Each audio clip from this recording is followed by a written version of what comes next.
Oh, great. Yeah, we're off to a flying start today, aren't we? Oh, here we go. This is the problem. One more time. Nope. Okay. We got issues today. This is going to be great. Kind of like what happened to the Commanders yesterday in Dallas. It's the Andy Poland Show, and we're running for 3 hours today because Tony is off, and hopefully whatever technical issues we got going on here can be corrected, but we'll see as we roll through the morning. Let me try one more shot. Let's see if we can get the intro going.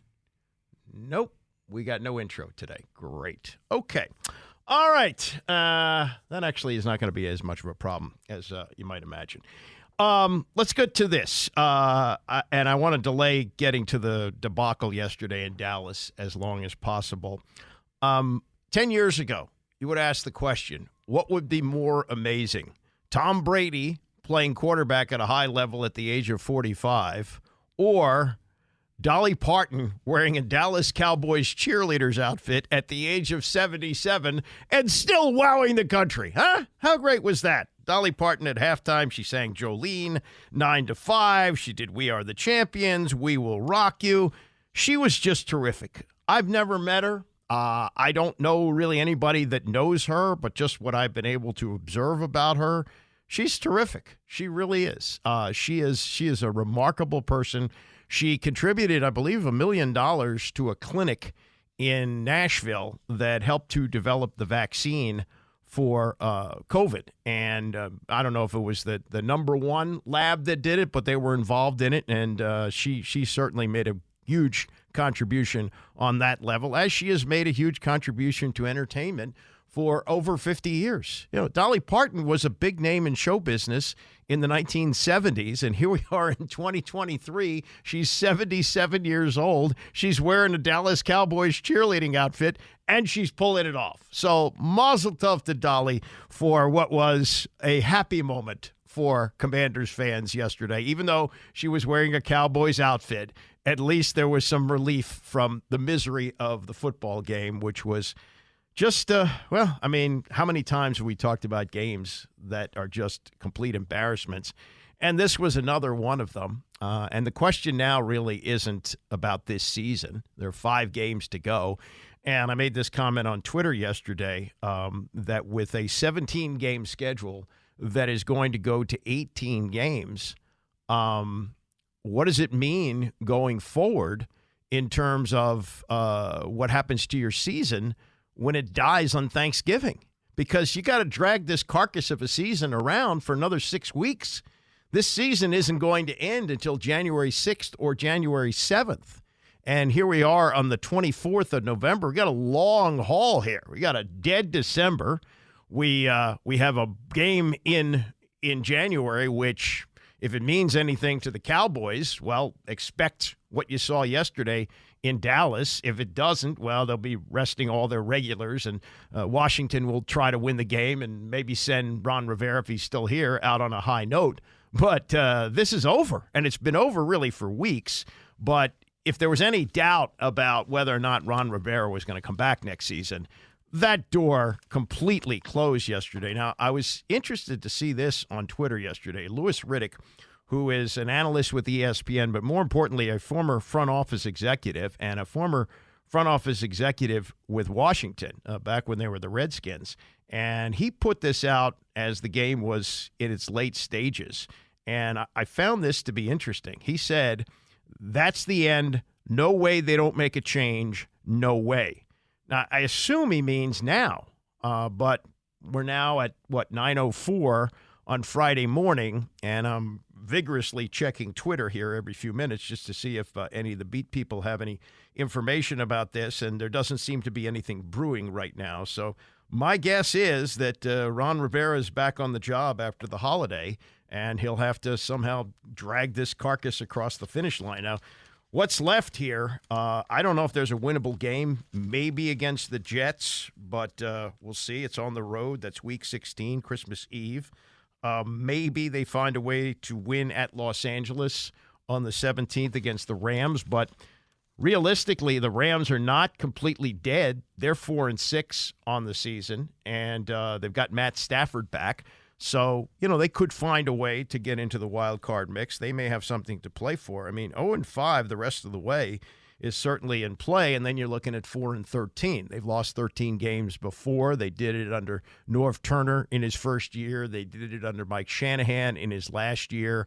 So it's happened before, but with 17 games, you got more opportunities to win, and I guess you could say more opportunities to lose. So this is one of the issues that the NFL has got to face here. Yeah, you got all these teams in the playoff mix with more playoff spots, but you also have teams like this, which there are no hope for. They just, there's nothing left here other than to watch the continuing development of Sam Howell. Now, the amazing thing about this team, and this is a further indictment of Ron Rivera as a roster builder, they've been healthy this year. They haven't lost players.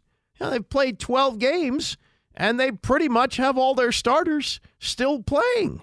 And Sam Howell, with all the sacks he's taken, 53 or 54 on the season? He had 4 more yesterday.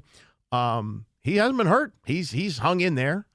They've had some bumps and bruises and guys who missed practices. But by and large, it's a healthy roster, and it's a healthy roster put together by the coach who was brought in to be coach-centric, right? Ron Rivera came in with the responsibilities of coaching the team and with overseeing the roster. In fact, the first year, he didn't have the two Martys here. Marty Herney and Martin Mayhew, they didn't arrive until year 2. So in that first year of building a roster, now there were a lot of problems with COVID. I understand that. But he also had time to prepare for a full draft, and he was in charge of everything first year. And then as the years have gone by, he's got other people in positions.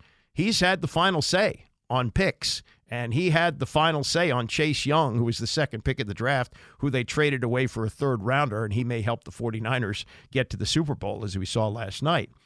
He's the one that's made these decisions along the way. Okay, he wants to pat himself on the back for taking Sam Howell in the 5th round. Well, if you thought he was so good, why'd you wait till the 5th round to take him?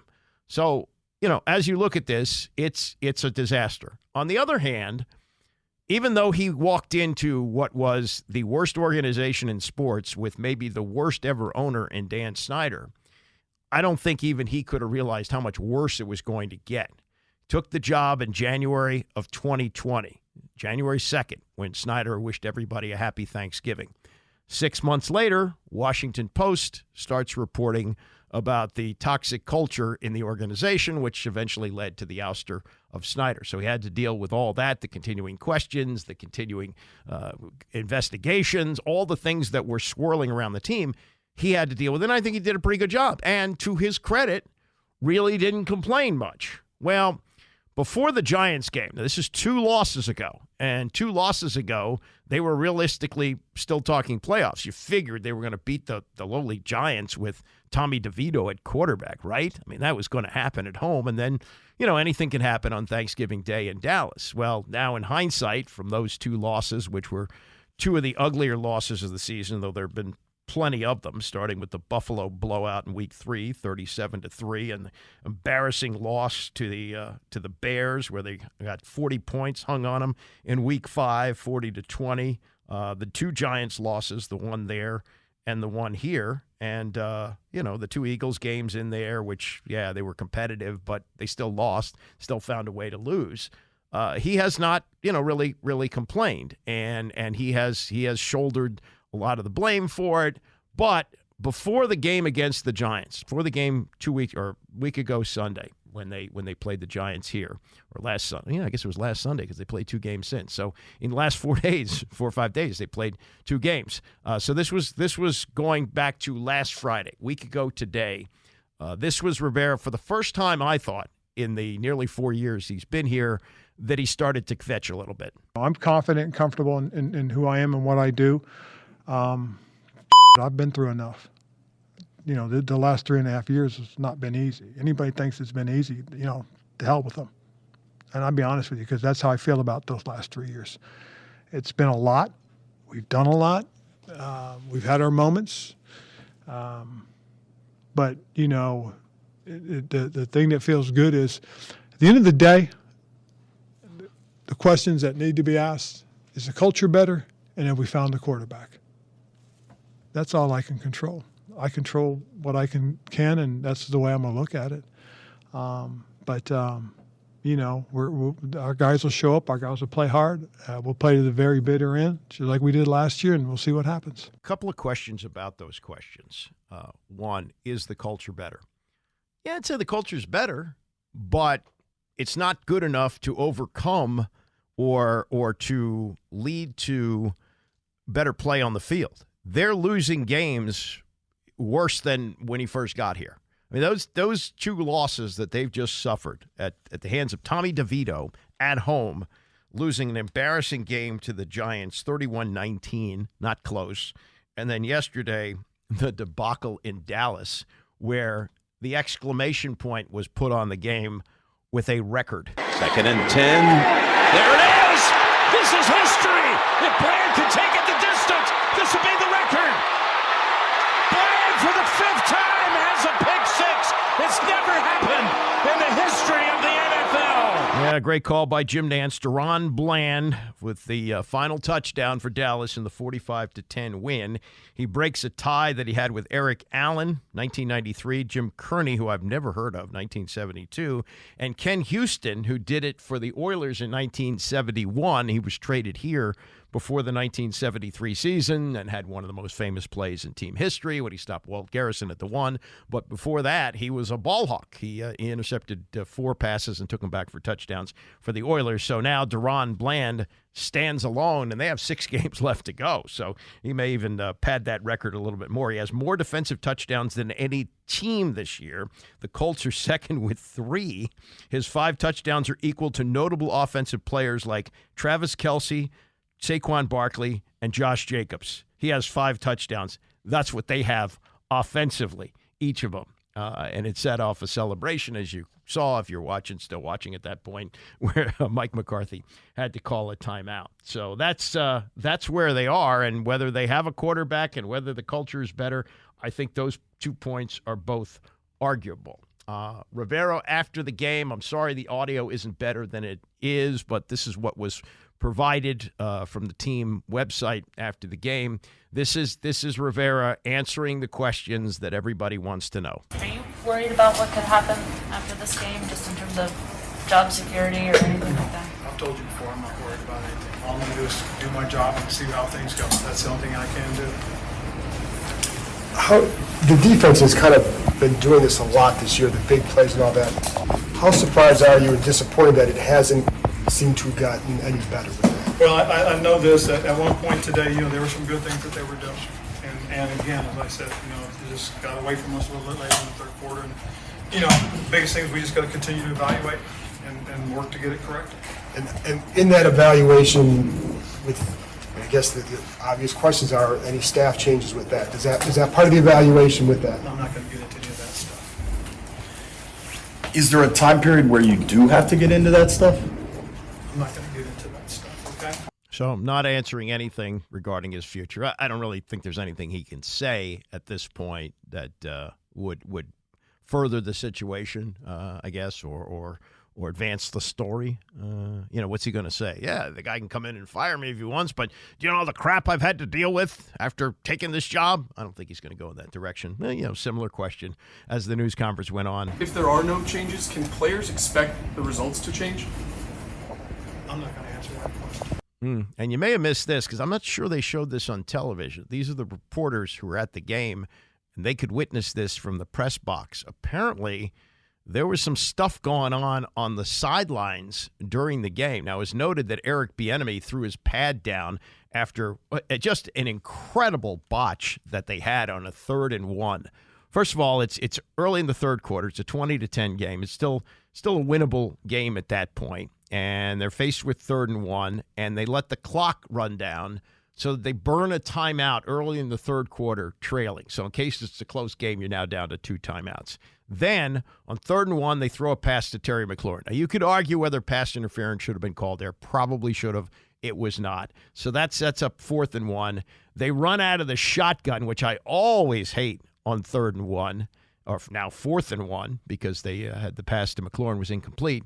4th and 1, they attempt to do a handoff to Brian Robinson, who collides with Jahan Doxson and it's like Keystone Cops and everybody falls down. So just a complete disaster there. And that may have led to some of the mishigas that was going on the sidelines. Here was Rivera asked about that. Coach, on the sidelines, some heated conversations between coordinators, Eric Bieniemy, Jack Del Rio, the players. You and John Allen got involved. I know you want to speak specifically to what was said, but can you kind of share the spirit of the conversation that were happening? No, that was a no. We're not going to talk about that. And so you got the coordinators going at each other, and each of them might have a beef.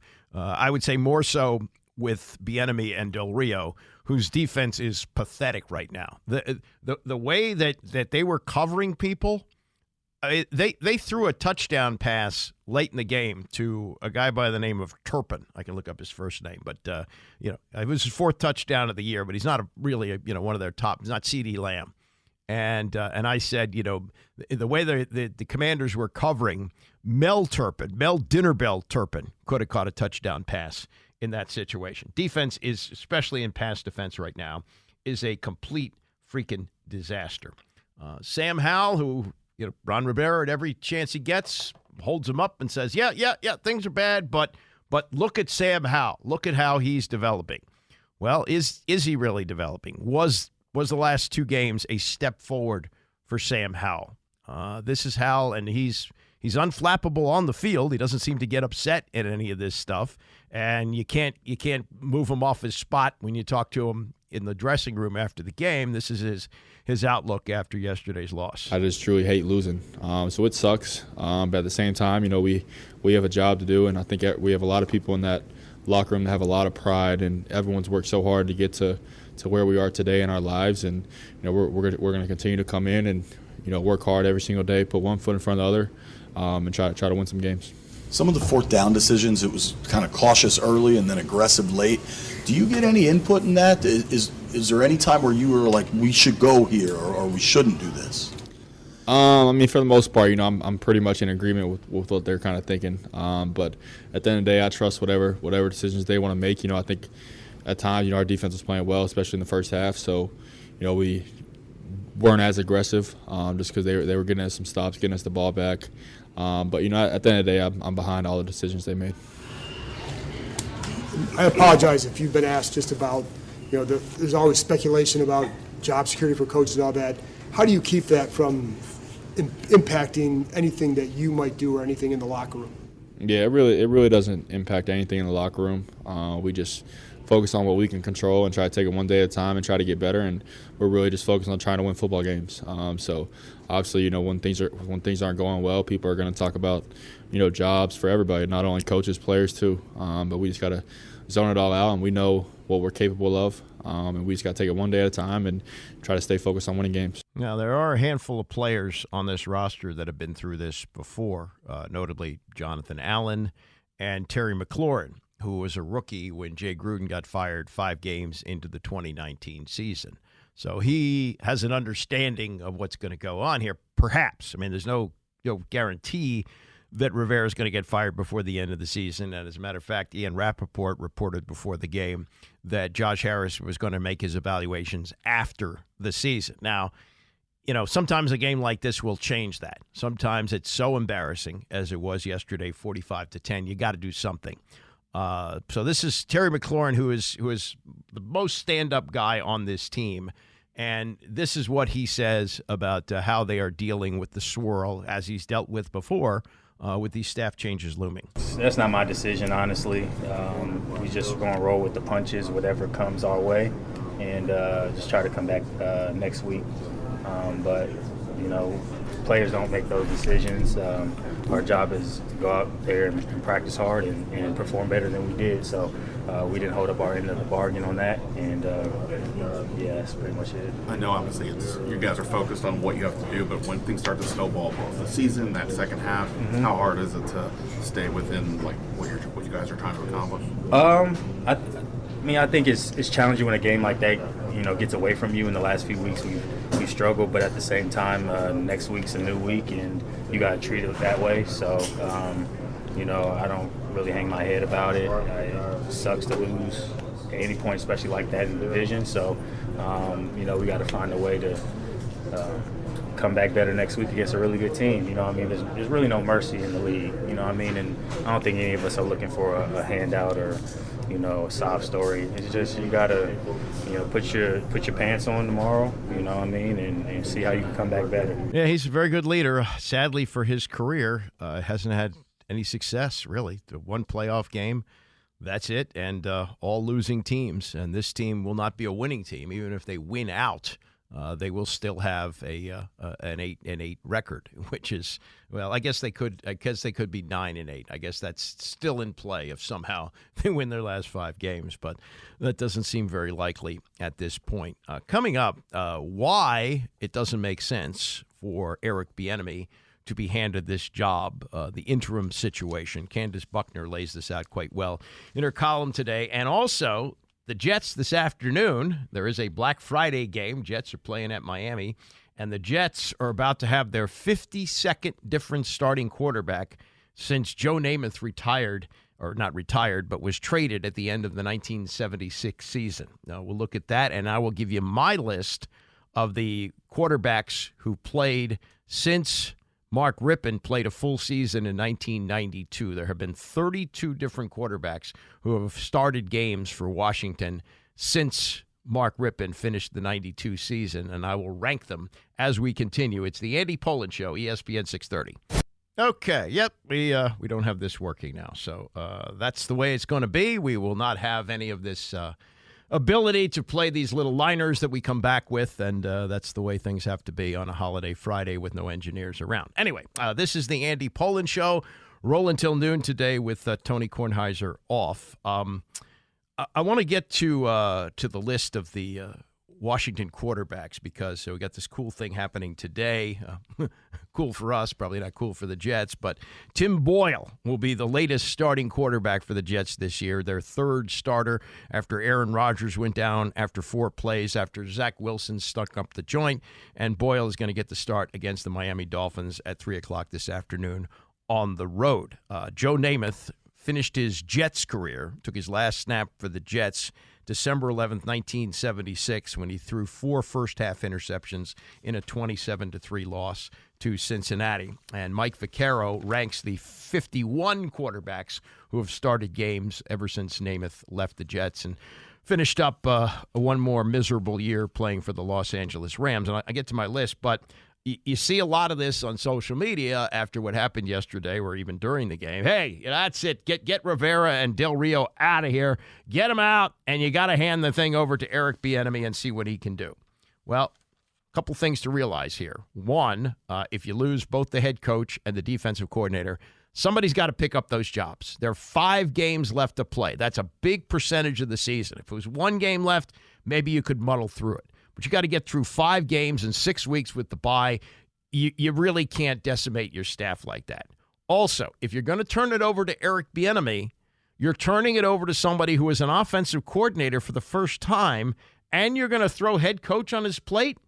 It's probably not going to work. It's not going to work. If they fire Rivera, as difficult as this may be to swallow, if they fire him, it would mean that Jack Del Rio would take over, because Del Rio has been a head coach before.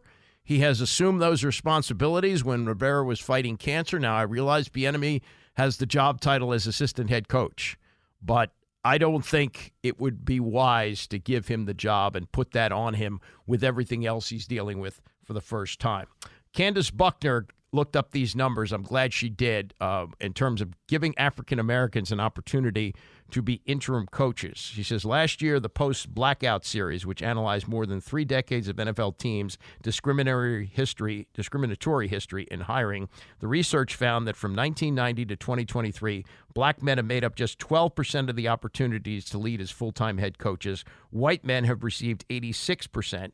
But when a team starts to tumble and needs someone to clean up the mess, that's the time that NFL owners look for a black savior. Before this season, black men disproportionately held 29% of the interim jobs. Last month, the Las Vegas Raiders fired Josh McDaniels and named Antonio Pierce, who is black, their interim coach. Among those 15 interims, just 3, Mike Singletary, Leslie Frazier, and Romeo Crennel, were retained full-time. Last season, the trend continued with Steve Wilkes, who took over as the interim coach with the Carolina Panthers after a 1-4 start.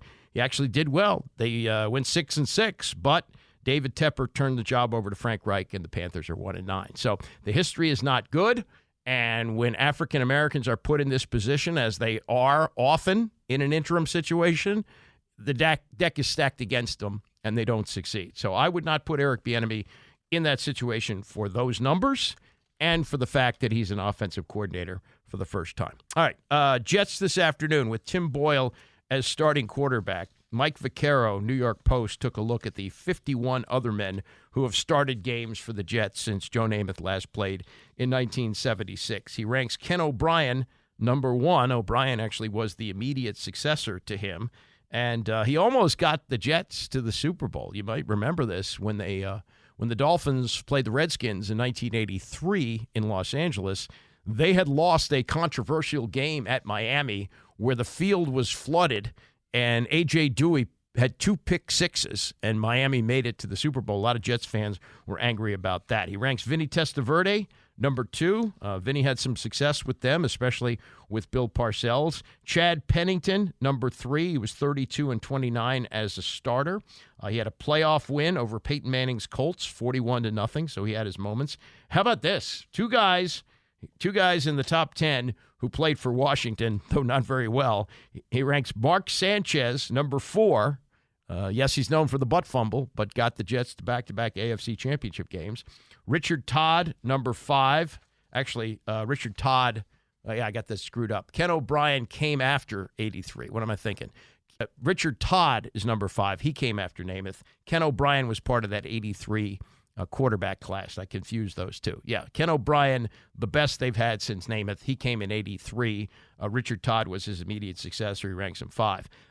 Ryan Fitzpatrick, number 6. He says it's hard to believe he's high on this list, but he was good in 2015, 3,900 yards, 31 touchdowns, 15 interceptions, and a 10-6 record. He ranks Brett Favre, number 7. Favre might have gotten that team to the Super Bowl, but got hurt late in the year.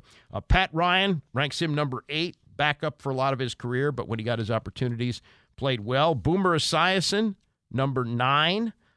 He didn't play with them that many games, but was with them and played well. And then Ray Lucas, number 10. That's his top 10. The worst quarterback ever to take a snap since Joe Namath retired, Walter Briggs, the pride of Hackensack and Montclair State, threw 1 interception among his 2 passes in relief of David Norrie in a 38-24 loss to Dallas during the 1987 replacement games. Okay, now here's my list. Mark Rippon took all the snaps in 1992. In 1991, he had that remarkable year where he was sacked only 7 times and was the Super Bowl MVP.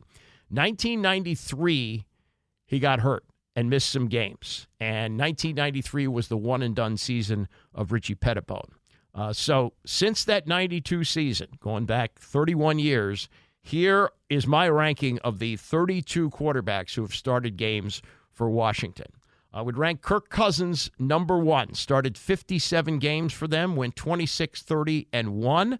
He threw 99 touchdowns, 55 interceptions, had a quarterback rating of 93.7, and led them to a playoff berth where they played a home game against the Green Bay Packers. So he's number 1.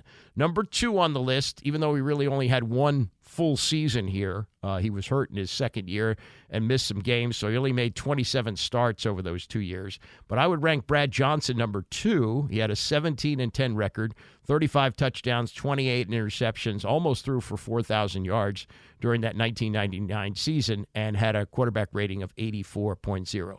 Number 3, Mark Brunell. Yes, Mark Brunell was maddening at times. He was pretty much over the hill by the time he got here, but he did make 33 starts for Washington, went 15-18 between 2004 and 2006. 38 touchdown passes, 20 interceptions, not a lot of yards, only 6,000 yards in those 33 starts.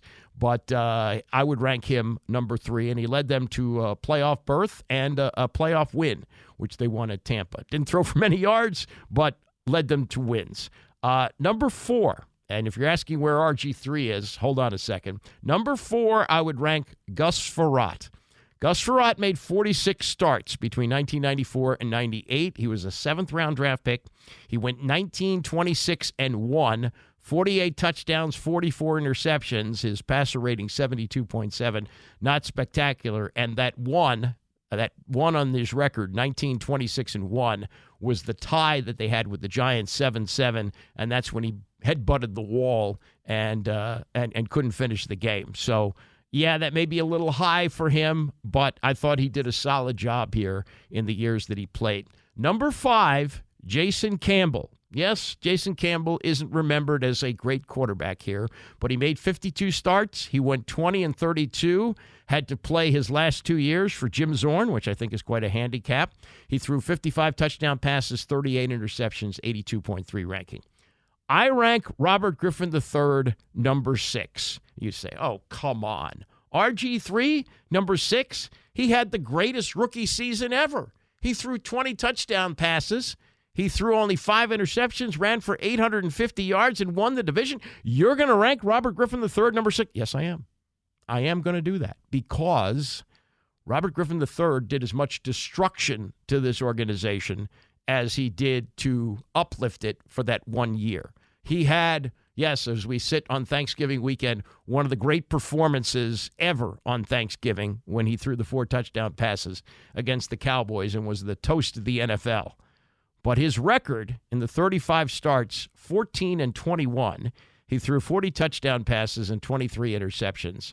And even with that, year where he only threw 5, he still had 23 for those 35 starts. So I would rank RG3 number 6. Alex Smith, number 7, one of the most gruesome injuries ever seen on a football field.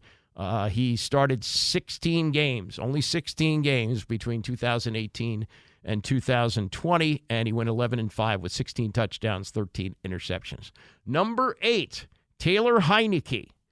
He started 24 games, went 12-11-1, 33 touchdowns, 21 interceptions, 87.5 passer rating. And in fact, if Ron Rivera had been smart enough to start him against Cleveland last year, he might have taken that team to the playoffs. But I would rank him number 8.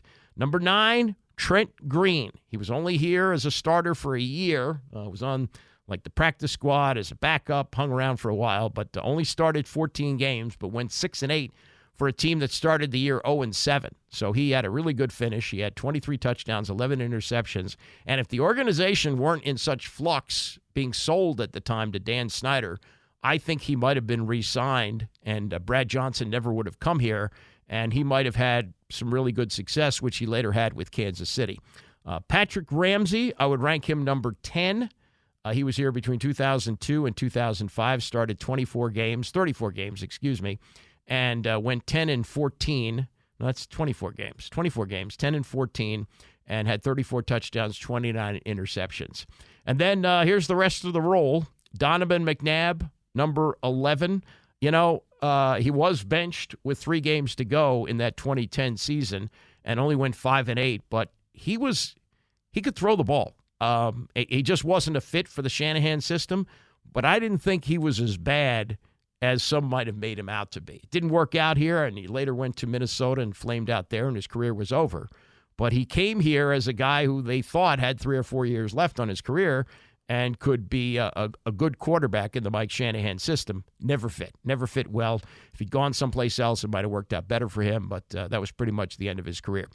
Tony Banks, I ranked number 12. Tony Banks came here after Jeff George. Well, he's part of the team. He's backup to Jeff George.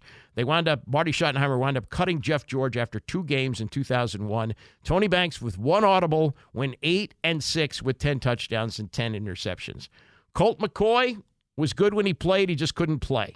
He managed to start only 7 games for them. 7 games during his entire run here from 2014 to 2019. Some of it was Kirk Cousins, who never got hurt, but he only made 7 starts in those 4 years that he was here.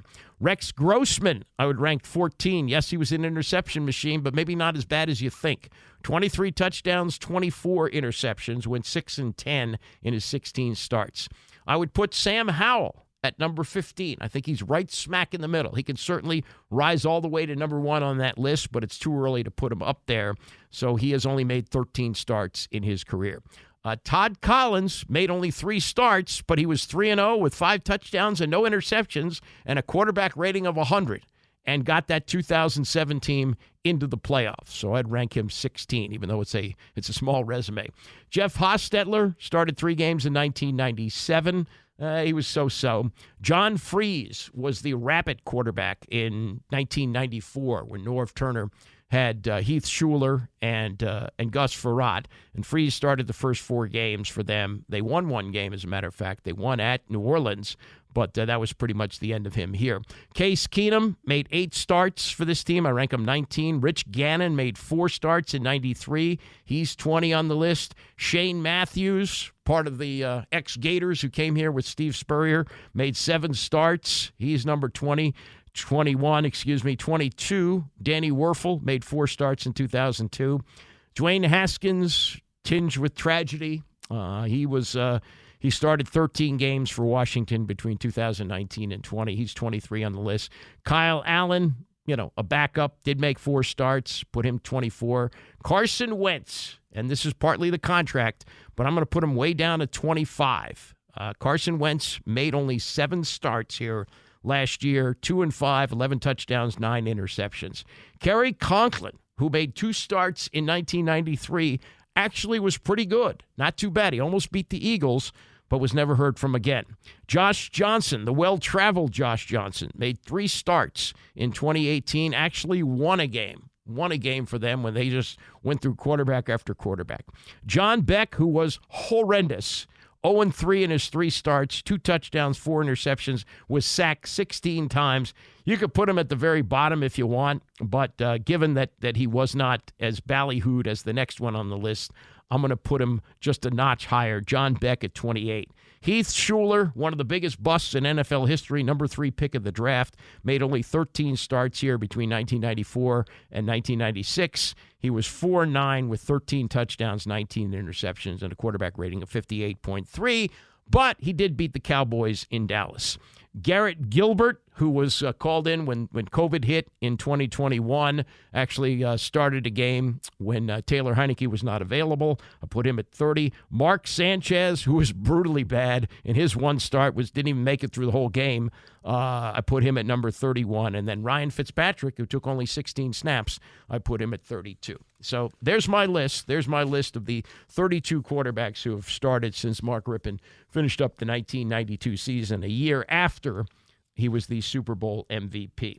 Coming up, we got the biggest game of the year in college football tomorrow. That is, of course, the game between Ohio State and Michigan, which has much more meaning than just what it means in terms of the rankings, what it means in terms of the rivalry, what it means in terms of the Big Ten. There is the cloud of the Jim Harbaugh suspension. And Bruce Feldman, who is an insider for Fox, on last week with Rich Eisen, or this week, I should say, on Wednesday with Rich Eisen with his outlook for the game. We'll get to that and more as we continue. It's the Andy Pollin Show, ESPN 630. It's the Andy Pollin Show here on ESPN 630. No Tony today, so we're rolling till noon. We got lots more to say about the debacle yesterday in Dallas and the future of Ron Rivera. I mean, the future is certain after January 7th. For sure, he will be fired. The question is, will he make it to January 7th? Will he make it to December 3rd, which is the next game when they play the Miami Dolphins? A lot to talk about there, and we'll do a lot of that in the next hour. College football, though, and there's the game of the year tomorrow with Ohio State playing at Michigan. That's a noon kickoff on Channel 5. It is the most anticipated game of the year. It is the most watched. It's too bad for some of these other teams that are playing at noon, only if you are an alum of those school or you have a kid there or whatever. I don't know why you'd watch. I mean, these are big rivalry games. Kentucky at Louisville. Texas A&M is playing at LSU. That should actually be a really good game, but it's buried because of the Ohio State-Michigan game. Navy plays at SMU. Houston at Central Florida. Indiana at Purdue for the old Oaken Bucket. In the ACC, Pittsburgh at Duke, and then Miami of Ohio at Ball State. All those games, kind of got pushed to the side because of Ohio State, Michigan, and so much on the line here. The Big Ten title, regular season title, undefeated, a chance to play in the Big Ten title game if you win, and then be huge favorites against I think it's Purdue they play in the Big Ten title game, whatever it is, they'll win that easily, and then they would be in the playoff. They would be undefeated. The loser's probably out. The loser of tomorrow's game really isn't going to have a chance to get into the 4-team playoff. So everything is on the line here. And you have the added intrigue now of, can Michigan win this game without the suspended Jim Harbaugh? Bruce Feldman is a college football insider for Fox. He was with Rich Eisen the other day. I still think that that everybody who's on the Michigan sideline is convinced that they are the tougher, more physical team than their arch rival. I know it. I know that's what they think because I was behind the bench when Mike Sanderstill and Barrett were rallying their teammates. They're convinced, and they feel like they have their own video evidence. They saw it last year, like in the second half of that game. Now it's on Ohio State to be more ready and to look. They're really talented. They have Travion Henderson back. He wasn't healthy in midseason. He sure looked healthy last week against Minnesota. Kyle McCord is a really young quarterback who's been in some tough spots this season, but this is going to be a different animal going into that snake pit that Ann Arbor is going to be, after all this, especially against a really talented defense with probably a better defensive line than what Michigan had last year. So, J.J. McCarthy didn't look to be at his best last week. Maybe Maryland was a trap game. It was back-to-back road games. It was all the drama around Jim Harbaugh, whether he's going to be there or not, and all the stuff. Now J.J. McCarthy, to me, has a significant advantage at quarterback. Last year, I wouldn't have said that because you had C.J. Stroud there. Now you have a guy in McCord who's making his first start in this game. Now, he definitely has great receivers and really good skill talent. I don't know if his offensive line, though, I don't think it's as good as the one they had last year with a couple of NFL offensive tackles. And it was just a more seasoned group. This group has had some good moments and it's had some not so good moments. But to me, that I think is where the game is. It's really is, Michigan's offensive line, which has been so good, was a little banged up last week, but we're going to see, is Michigan in the trenches dominate this game, or does Ohio State hold its own? And if it does, then I definitely think Ohio State has the skill guys to win this game. Well, yeah. And so that, from my seat, my concern, Bruce, is the Michigan run game this year has not been its forte. It really has not been. Corum scores from the 5-yard in, right? From the 5-yard line in, he's been money there. But between the 20s, it's been a bit of a struggle to get a run game going. And the outside of the obvious of trying to contain Marvin Harrison Jr., the concern I have is McCarthy, who hasn't looked himself the last 2 weeks. I'm wondering if he's hurt. Is that why Sharon Moore called a zillion straight run plays in Penn State? And he did not look himself in Maryland at all. And if there's anybody who misses Harbaugh in game, it would have to be McCarthy. His spirit animal is not on the sideline, right? So that's my concern. Yeah, and I think it's a valid concern. Now, look, the first I was at that Penn State game, Michigan's right tackle was in for a long day. Penn State has super edge rushers, super twitchy guys. Mm-hmm. Chop Robinson, most notable among them. They are different. Ohio State has really good defensive linemen too, especially on the outside. They're different though. They're bigger guys. They're still really athletic, but they're not Chop Robinson. And that was a big problem for Michigan's right tackles in the first quarter. And at that point, Sharon Moore just said, "Hey, we're just going to bully this team," and they pretty much were able to do it. And for everything, our Joel Klatt had said, during the broadcast, J.J. McCarthy was the one leading the bandwagon on, hey, let's just lean on them. Now, later in that game, he did look hobbled. He did look hobbled with his leg, and he didn't look 100% last week. Going into that game, though, it was interesting because you talked to coaches in the Big Ten and they were like, JJ wasn't running as much before. And they were like, okay, are they trying to preserve him from steering clear of the risk of injury, knowing we have that if we need it? Now, I don't know if he's if his wheels are 100% like they were, we think, going into the Penn State game. He didn't look it coming out of it. So I think they're going to need that, though, because he is a playmaker, and they do have some really good weapons outside. I think this is a group that is better than what they had coming in to this game last year. But the run game has been a little muted, and we all know that they are going to be challenged at offensive line. That's the group that has to win it for Michigan. Because if not, if it gets into a game where it's like our Marvin Harris, like Ohio State's receivers just better than them. Abuka's really good. Their tight end is really good, Cade Stover, and obviously they have the best receiver in college football, Marvin Harrison Jr. As good as Michigan's secondary is, I don't think they're going to be able to completely shut that group down. Ohio State's just too explosive, and that's not even talking about what Travion gives them. So that's Bruce Feldman of Fox with the game coming up tomorrow, Ohio State and Michigan at noon, with just about everything on the line. By far the biggest game of the year in college football. It's every year the most watched game, and the number is going to be through the roof this year, with the added part about Jim Harbaugh not being there. I think that's created even more interest in this game. Even more casual fans are going to tune in because of that. Something I saw yesterday that I guess I knew about, but hadn't really thought about. I always thought that the Cowboys had hosted Thanksgiving every year since 1966. And I was actually at two of those games when I was working in Dallas. It was the 81 game and the 82 game on Thanksgiving. It's a great tradition there, and I always just thought that had gone back to 66 without interruption.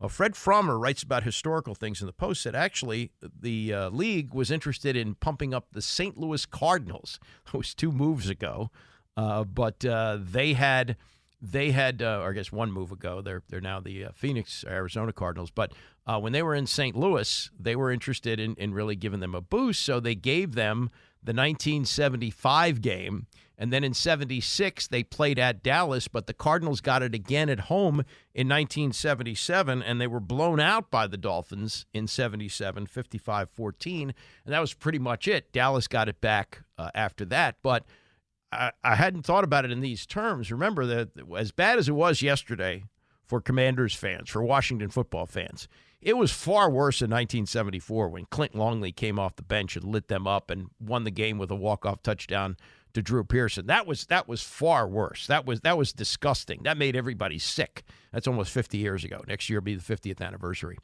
But I didn't realize this. So the following year, it wasn't even played in Dallas. The game was played in St. Louis. Came back to Dallas in 76, but again, 77 in St. Louis. And when it came back to Dallas for good in 1978, it was again the Redskins that went there, and they got clobbered.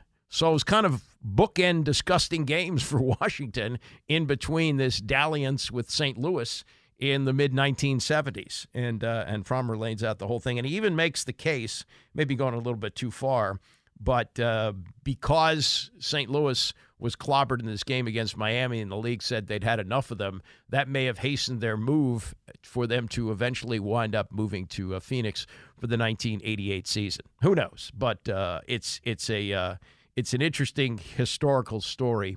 And you look back at the Cardinals and when St. Louis was considered to be a really great sports town and a town that could certainly support football, well, they've had the Cardinals leave and they've had the Rams leave. And at one time, the league looked at them and said, oh, that could be a model city for us, and we can really use them on Thanksgiving Day. And they haven't, and the Cowboys pretty much owned it ever since. And they certainly owned Washington yesterday, and we'll get back to that, Michigas, coming up next. It's the Andy Pollin Show, ESPN 630. We're going till noon today. Tony generally works on Friday, but did Monday, Tuesday, and Wednesday of this week. So we will roll in his spot until noon today with lots more on the Commanders' loss yesterday, the speculation about how much longer Ron Rivera can stay on the job. It looks like, as we approach 10 o'clock now on Friday, that he's going to stay, but who knows? I mean, things could develop throughout the day. They don't really have to do any business until Monday. Monday would be the day that Rivera will talk to the media next, so he's got kind of the weekend to hide out there, hide out at home, I guess, and then we'll see what happens. But one of the problems with this 17-game schedule, and it's going to be 18 sooner rather than later. The owners can activate that 18th game whenever they want to do it, and we'll have a season that's probably going to end on President's Day. They'll move the Super Bowl up again. It's already in the middle of February. They can make it as late as that weekend. That we're going to see more seasons like this, and this is bad for the NFL. Yeah, sure, there's more playoff teams than ever. Each conference has 7 playoff teams. I get that. But reality is there's a lot of teams like this that just aren't going to be in it the rest of the way, and including the bye week, which comes up after their next game against Miami. We're looking at another 6 weeks of this. This was Puxatawny Phil with 6 more weeks of winter here for a team that's dead. I mean, they are completely dead. A 45-10 loss yesterday with a score that was as close as it indicates. Yeah, okay, they were kind of in it in the third quarter, but they scored all their points in the first half, and the Cowboys outscored them 25-zip in the fourth quarter. 25-0 in the fourth quarter, including a record pick 6 in this. I mean, it's just awful. Just an awful performance. And, if Dan Snyder were still the owner of this team, when they would play this game against Miami, outside of a few Dolphin fans that might show up on December 3rd, it would just be abysmal. As it is, I don't know if they'll be able to keep the sellout streak that they've had this season alive. It's just so depressing to watch them play right now. And in some ways, you got to feel for Ron Rivera. Yes, he took on this responsibility. Yes, with the worst organization in sports offering him a job, the worst owner saying that he could be the coach and the head of the operation, coach-centric, as they called it. And now it's a flaming disaster right now. He doesn't have the roster. He doesn't have the coaching staff. And while he's got a quarterback who he continues to say is developing, and he's got a culture that he says he has changed, and there's reason to believe that. There's not a locker room mutiny going on here, but they're not good. They can't play. They have lost 2 games to teams that, yeah, maybe they're not in the same class as the Cowboys, particularly on the road, but they lost to the Giants at home in a bad way, 31-19. They lost a close game at Seattle. They've lost close games. Okay, they beat the Patriots on the road. The Patriots stink, and yeah, they got by the Falcons, who are sort of barely alive and breathing. They're not good. They've been embarrassed by the Bears at home. The Bears are terrible. And, what's going to happen with Ron Rivera is the key question the rest of the year. Now, you look at what happens when you fire a coach during the season. The last time it happened was when Jay Gruden got fired after 5 games. They got clobbered by New England, and they went the rest of the way with interim. And so that team, would they win 4 games that year? 4 games in 2019. So that brings in Ron Rivera, and he's never had a winning season. And the first year, they made the playoffs, which was the biggest surprise of all, a surprise to Rivera, because he knew it was rebuilding. He made a mistake in saying, and I think he promised this to Dan Snyder when he took the job, that he was going to give Dwayne Haskins the first shot. Started him for 4 games, won 1, and wound up cutting him before the end of the season. That's how bad that was. Then he rolled the dice. He brought in Ryan Fitzpatrick. Fitzpatrick lasted 16 snaps. If, in fact, it was his decision, and he says it was, to bring in Carson Wentz, well, that was a freaking disaster. He went 2-7. And then this year, he's puffing out his chest about Sam Howell. Well, if he knew Sam Howell was so good, why did he wait till the last game of the year to play him? So it's over for Ron Rivera, and it's been over for some time. The question is, what about the next 6 weeks? Are you going to have this guy trotted up in front of the media week after week after week and have him face the questions that he's facing and not answering them yesterday, saying he's not worried about his job, not going to address certain things, not going to answer certain questions? We're going to have another month and a half of that coming up. One of the most stand-up guys on this team, maybe the most stand-up, is Terry McLaurin. And Terry McLaurin could be one of those guys who finishes his career having a great career for a terrible team.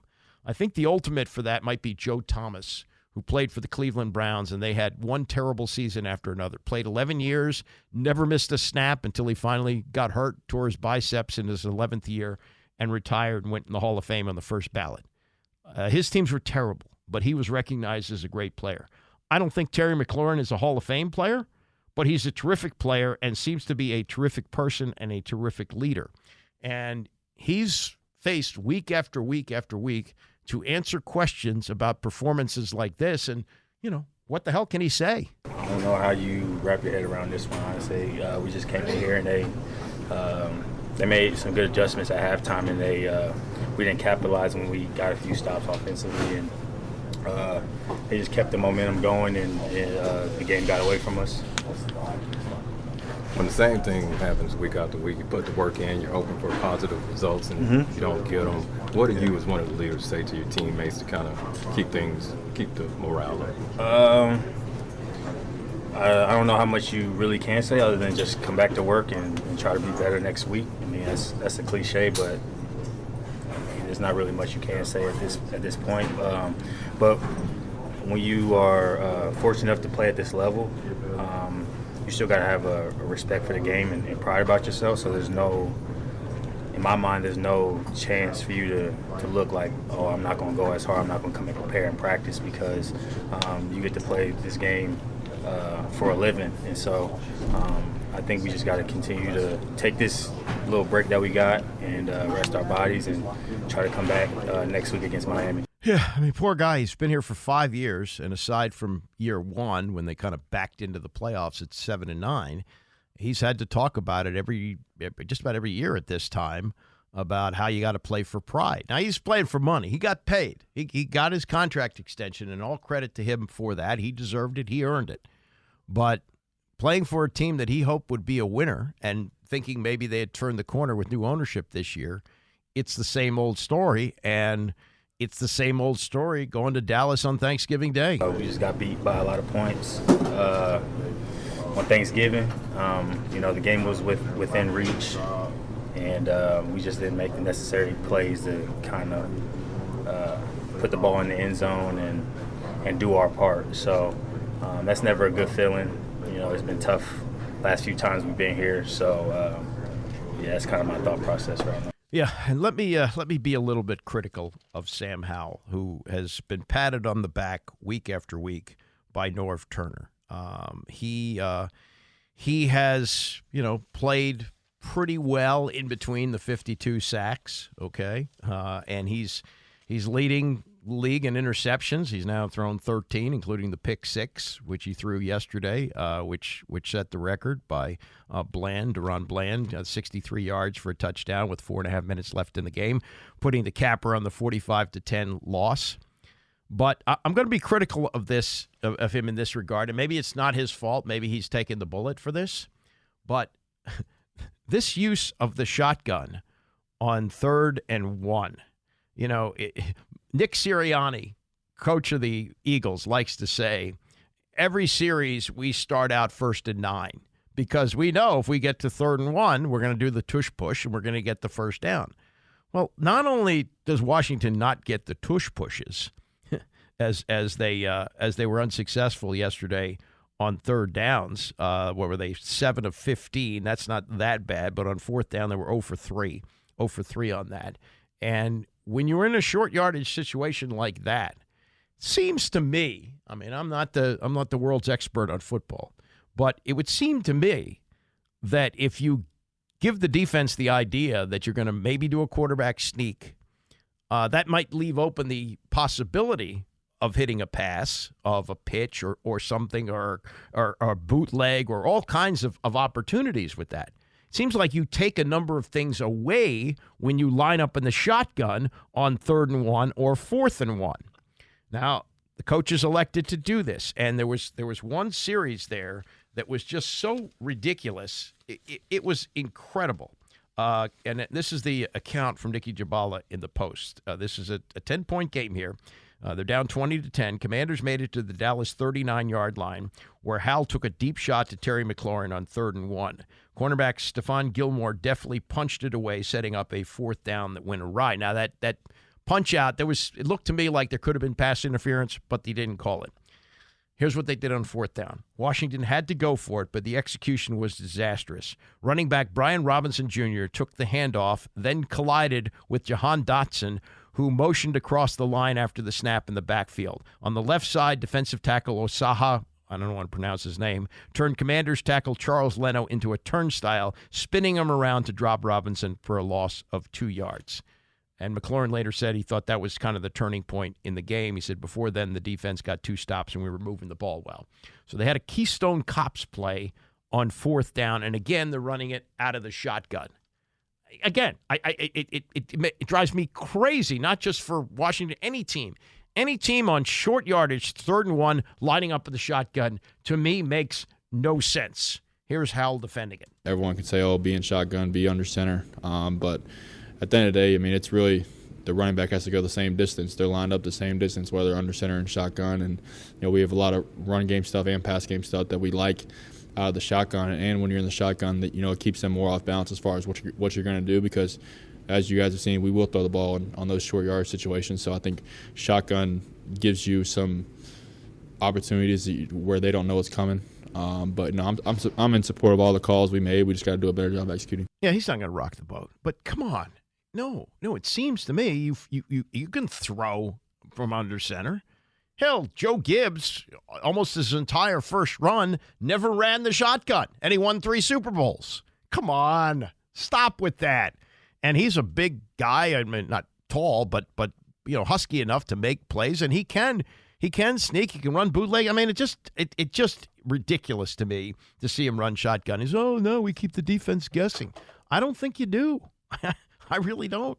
Doesn't make a lot of sense to me. I mean, nobody's going to pay me to call plays in the NFL, but that just seemed ridiculous. And that play just illustrated that 3rd and 1, which turned into a 4 and 1, and a complete disaster. Just illustrated just how inept they were on short yardage yesterday.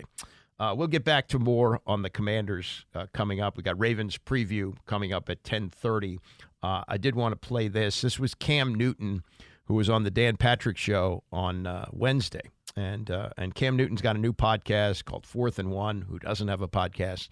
And where you have Robert Griffin III, banging on the door, pressing his nose against the window to get back in the league, wants to play.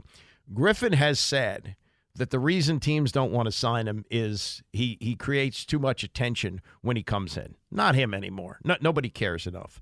Cam Newton might. Cam Newton might be that. And Newton hasn't played in a couple of years, and he's only 34 years old, and he is still that prototype type of quarterback. In fact, he changed the league. He's the one who was the number 1 pick the year before Griffin in 2011, and he showed that you can be a quarterback who runs and be successful. And in 2015, he and Ron Rivera went to the Super Bowl. But, he was later not signed by Carolina, wound up in New England for a season, and now has been out of football for almost 2 years. This was Cam Newton with Dan Patrick on Wednesday about his circumstance. Everyone can say, oh, be in shotgun, be under center. Nope, that's not it. But at the end of the day, I mean, it's really all right. I thought I had it queued up, and I did not. So let me bring it back up. This was from the other day. Cam Newton on with Dan Patrick, and Patrick asked him this question: When's the last time a team called you about playing? 2 years. Oh, 2 years. Yeah. Now, did you reach out to any team? Have you reached out, or your agent? Like the Browns when, you had Watson going down. Or the Jets. Did you reach out, your agent? No. No interest? A lot of interest, but no. You want them to call you, not the other way around? I know it doesn't matter how many times you call. If they don't want you, they're not. So at the end of the day, I've known the NFL to do and be very intentional in what they do. It's no manipulation. It's no swaying. It doesn't matter if I call them. If they don't want me, it's still going to be okay. But why are you not playing? You're 34. I don't know. You haven't been told that injuries, what? Mr. Daniel. Yeah. Your guess is as best as mine. But honestly, for me, I'm really locked in and focused on the things that I can control right now. But are you too big of a personality for some teams? Does that scare people, do you think? I think I've said it before, yes. Yeah. What do you say to a Dak Prescott? What do you say to a Derek Carr? What do you say to a healthy Deshaun Watson? What do you say to, at that particular point in time, Zach Wilson, Cam Newton's coming in town? But by all means, we want you to be the best version of yourself. Well, the backup quarterback can't be a more popular than the starting quarterback. Like Tim Tebow, it's hard to bring in Tebow, I always thought, because he's going to get so much attention and he's not going to be playing. Yeah. But you're a better quarterback in the NFL. That's discretionary to the viewer. No, that's real. In the NFL, are you a Hall of Famer in your eyes? Ooh, Dan, you taking me to school right now, ain't you? The legend. I want you to learn. I want you to learn. Oh my God, you are taking me to broadcasting for dummies right now. Are you a Hall of Famer? Hell yeah. Okay, all right. Now, for me, my impact to the game. Oh, let me ask you this: what's more important, impact or championships? You, Dan Patrick, would you rather have a Robert Ory's career, right, or an Allen Iverson career? I'd rather be AI. Why? Because that's longevity, cultural. He changed the game. He changed the game in a lot of ways. How you look, what you wear, how you play. He never cheated me. Robert Ory had, 10, 15, unbelievable moments and won 7 titles. But Allen Iverson was a badass from start to finish. Yes, sir. So I will ask you this question. What would you take? You want Robert Ory winning championships, or you want Allen Iverson, who played in one NBA final? So you're sitting up here telling me, in a lot of ways, shape, form, I am Allen Iverson. I only played in one Super Bowl. Yeah, I lost. Culturally, start to finish, polarizing. But you know what? I knew that when you were in the game. So even to that point, and what do we teach student athletes now? Be a team player. Yes, you want to be a team player, but also you must understand sports has so many different determining factors in it for you to be a team player. Let's take certain field goals going either way, certain rules being in place. Does Tom Brady still have as many championships as he has, or Super Bowls that he has, right? Adam Vinatieri helped you, yes. Exactly, that's my point. So there's so many different things that you could do, but yet still come up short. So if you're asking me, the original question is Cam Newton a Hall of Famer? My impact to this game is without a doubt seen, right? So that's that point. Even to the situation we saw last night, Patrick Mahomes can do everything in his right to try to make the team win, but you still can't make you catch it. You can't make them catch. You can't make people blocking. You can't make a defensive unit stop the opposing team either. Cam Newton, interesting stuff with Dan Patrick, and the Allen Iverson comparison is it might actually work there. It's a little different with a quarterback and a point guard, but for one season, Cam Newton was it, and he was the MVP of the league, and he was getting all the attention for things not just on the court, but off the court. And here he is at 34, and he sounds like he's given up. I don't think he thinks there's any chance that somebody will call him to be a quarterback again, whereas Griffin is saying, I got 5, 6, 7 years left if people call. No, nobody's going to call you. But Newton might be able to help somebody, but It doesn't sound like he's necessarily in football shape either, whereas Griffin is telling everybody, oh, yeah, I'm training just like I did when I was a player. And based on the videos he puts up all the time, it looks like he is. Doesn't look like he's in shape. Let me get to this because we have time for it here. We got the Ravens preview coming up at 10:30. The mini sensation that Tom Brady created on Monday with these comments on the Stephen A. Smith show. I think there's a lot of mediocrity in today's NFL. I don't see the excellence that I saw in the past. Why not?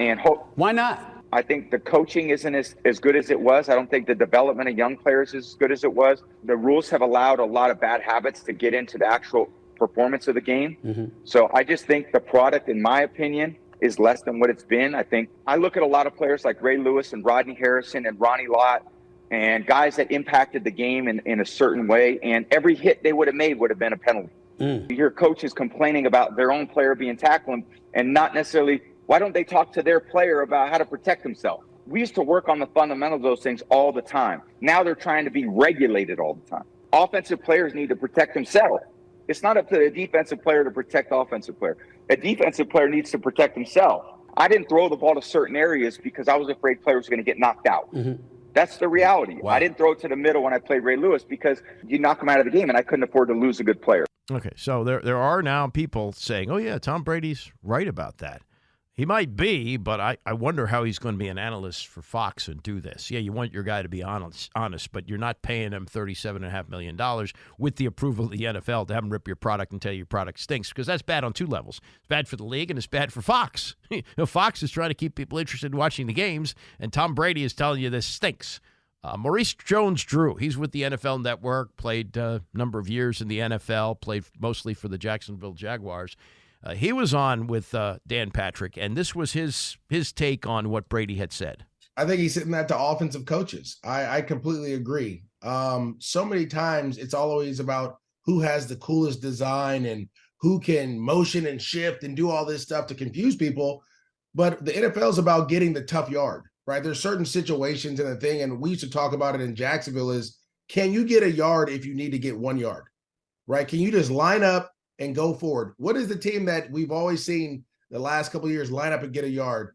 What team would you think that would be? The Eagles. The Eagles, right? And every time this game comes down to a 4th and 1 or a situation on the goal line, the Eagles are going to get that yard. They're almost automatically going to get that yard. And so that's why they continue to beat teams up. Yes, they have some fancy stuff and some different things, but when it's 3rd and 1, I see teams do fly sweeps, or I see teams do a motion and play action and all this stuff, and it takes too long to develop. It's just like, all you need is a yard. You telling me that you can't get your lineman to fire off the ball, a running back to run through a guy for 3 feet?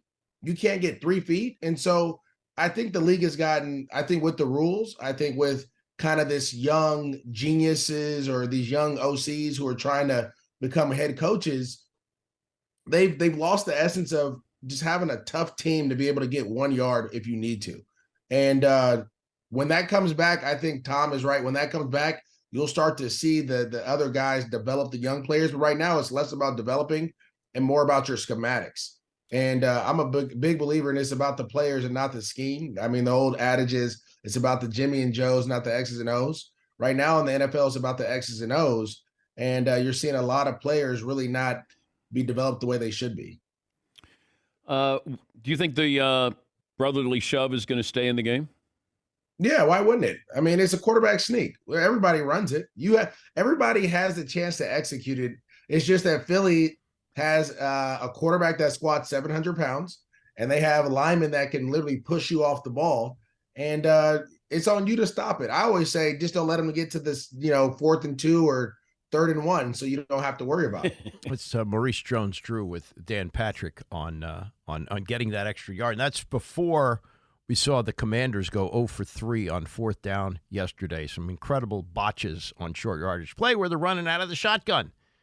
Yeah, you get the yard, and he's a former running back, so he may have a different view than maybe some others, maybe a former quarterback or a wide receiver. But come on. I mean, yeah. So in that regard, yes, Brady does deserve a pat on the back. And Brady was great at the quarterback sneak. People don't give him enough credit for that. I mean, he gets credit for everything else. He's the greatest who ever played. But when you needed a yard, Tom Brady, even in his 40s, would get it for you. And the fact that you're so timid now that you're running out of the shotgun, so that Howell says yesterday, oh, well, it keeps the defense guessing as to what you're going to do.